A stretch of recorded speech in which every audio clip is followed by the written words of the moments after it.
Hi hi உறவுகளே, welcome to Manjappai channel. மஞ்சப்பை சேனலுக்கு உங்கள் எல்லாத்தையும் வெல்கம் பண்ணுறேன். எல்லோரும் நேத்தோட தொடர்ச்சியை கதையை பார்க்கலாம்.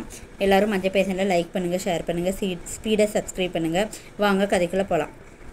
நேற்று அந்த பொண்ணு ஃபோனை கட் பண்ண உடனே அவங்க வீட்டுக்கார் மீண்டும் கூப்பிட்டு எதுக்கு பேச ஃபோனை கட் பண்ண அப்படின்னு கேட்குறாரு. அதுக்கு இந்த பொண்ணு வந்து பேய்க்கு வாக்கப்பட்ட மரத்துக்கு மரம் ஏறாமல் இருக்க முடியுமா அப்படின்னு நினச்சிட்டு என்னங்க மழை வரப்போகுதுங்க அப்படின்னு சொல்கிறா.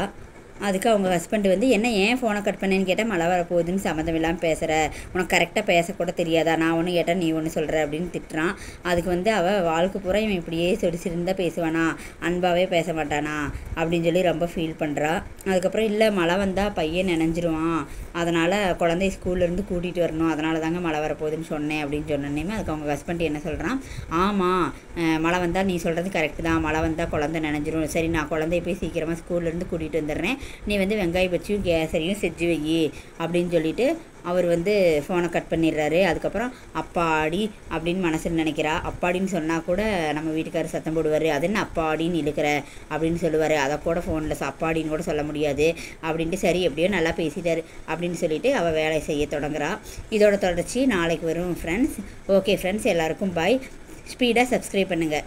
நன்றி, வணக்கம்.